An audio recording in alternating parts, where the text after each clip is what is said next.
नमस्कार. मी इथे 1 कप एवढा साबुदाणा 2 ते 3 वेळा हलक्या हाताने चोळून धुवून घेते. साबुदाणा आपल्याला धुताना हलक्या हाताने चोळून धुवायचा आहे. जास्त जोराजोरात चोळायचा नाही. धुवून झाल्यानंतर ह्यामधलं सगळं पाणी आपल्याला काढून टाकायचंय. साबुदाणा भिजेल इतपतच पाणी आपल्याला ह्यावरती घालून घ्यायचंय.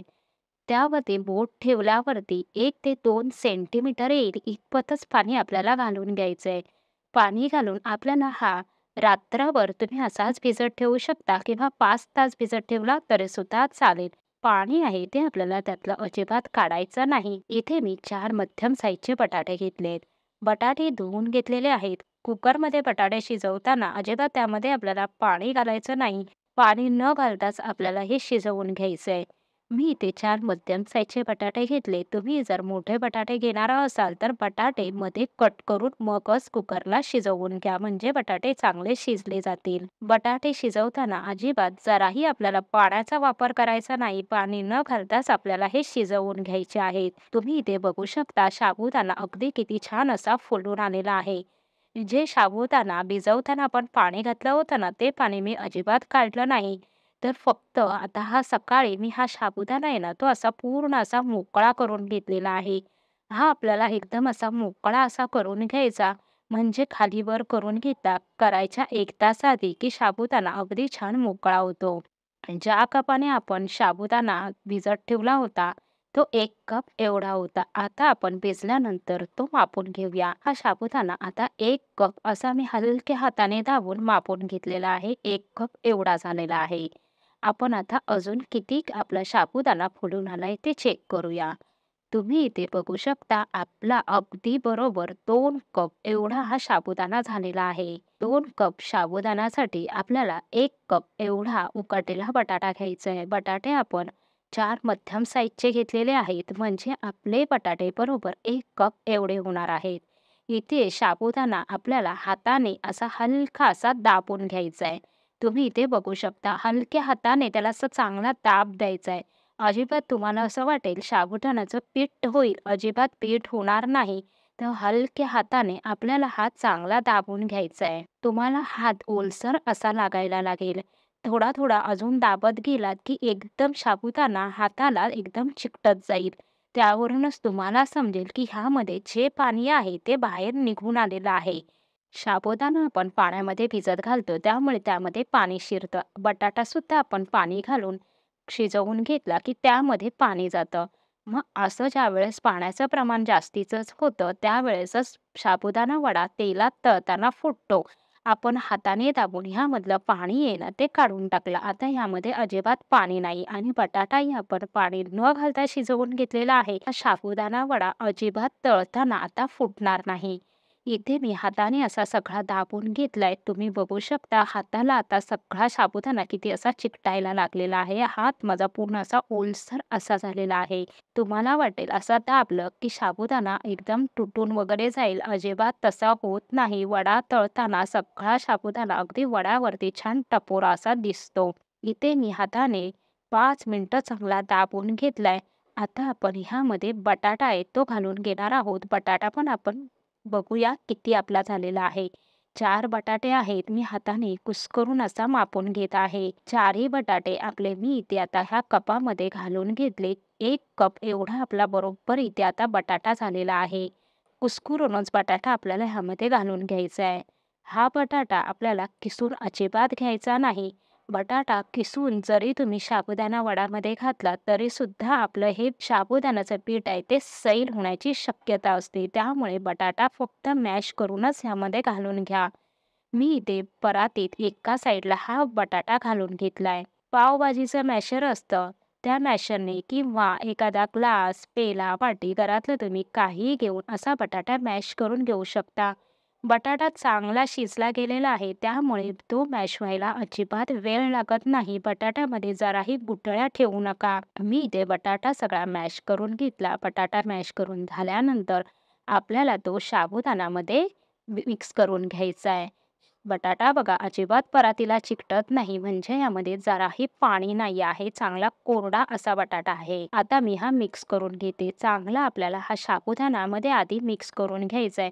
ह्यामध्ये आपल्याला मिरची, शेंगदाण्याचा कूट वगैरे घालायचं आहे. पण पहिलं आपल्याला बटाटा चांगला मिक्स करून घ्यायचा आहे. इथे तुम्ही बघाल मी गोळा करून दाखवला. अगदी गोळा आपला परफेक्ट झालेला आहे. यावरूनच कळतं आपलं हे पीठ जे आहे वडे करण्यासाठी ते चांगलं तयार झालंय.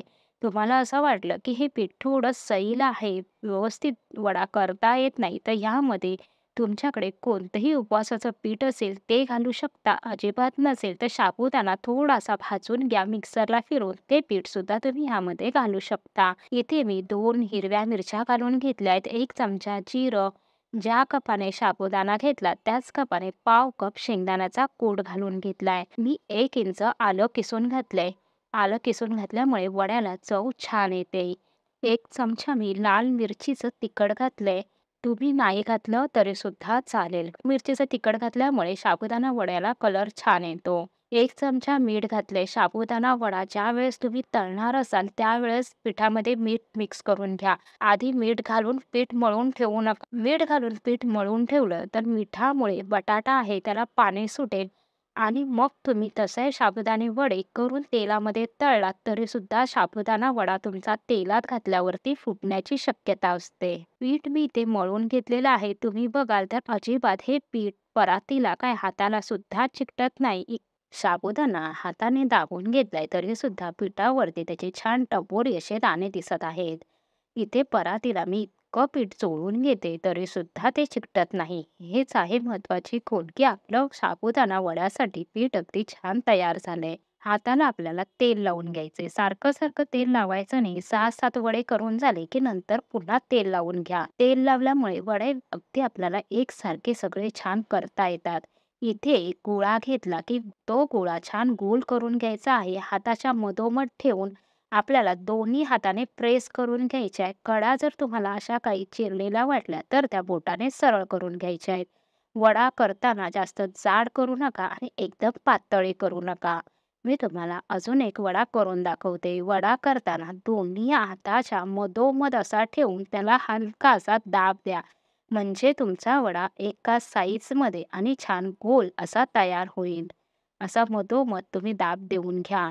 मध्ये तुम्हाला थोडासा जाड वाटला तर पुन्हा त्याला तुम्ही दाब देऊन सगळीकडून एकसारखा असा करून घ्या.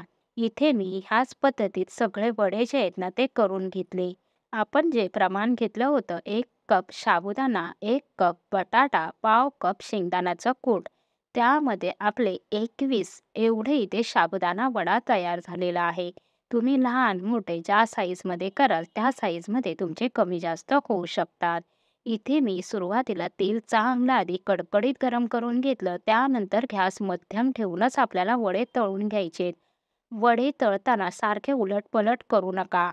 गॅस कमी ठेवून तुम्ही जर वडे तळले तर वडे तेलकट होतील आणि मोठा गॅस करून वडे तळलात तर वडा फक्त बाहेरून असा तळला जाईल, आतमधून ते कच्चेच राहतील. म्हणून मध्यम गॅसवरतीच आपल्याला वडे तळून घ्यायचे. वडे खाली तळले गेले की ते वरती तरंगायला लागतात. त्यानंतरच आपल्याला ते दुसऱ्या साईडने तळून घ्यायचे. छान सोनेरी रंगावरती आपल्याला हे वडे तळून घ्यायचे आहे. वडे तळताना शक्यतो अशी पसरट कढई घ्या म्हणजे वडा एकमेकाला चिकटणार नाहीत. अगदी व्यवस्थित वडे तळता येतील. वडे टम्म असे फुलून आलेत. वड्याला रंग सुद्धा छान आलाय. आपण साबुदाणा हाताने दाबून घेतला तरी सुद्धा तुम्ही बघाल तर साबुदाण्याचे दाणे आहेत ते टपोरी असे वड्यावरती दिसतायत. मी बाकीचेही सगळे वडे आहेत ते इथे तळून घेते. वडे आपले इथे तळून झालेले आहेत. तुम्हाला मी वड्याचा आवाज दाखवते. वडा बघा अगदी किती छान फुलून आलेला आहे.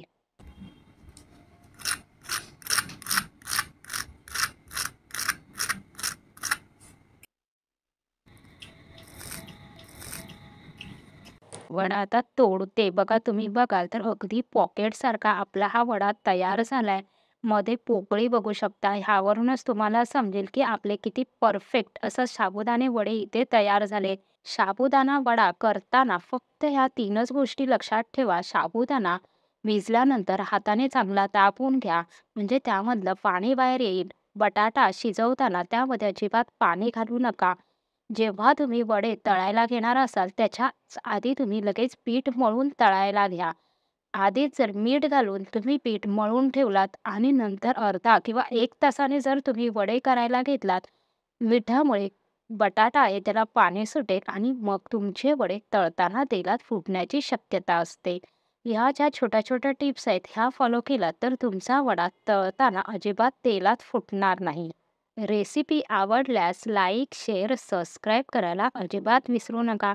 चॅनलला सबस्क्राईब केलं तर अशाच येणाऱ्या नवनवीन रेसिपी तुम्हाला पाहता येतील.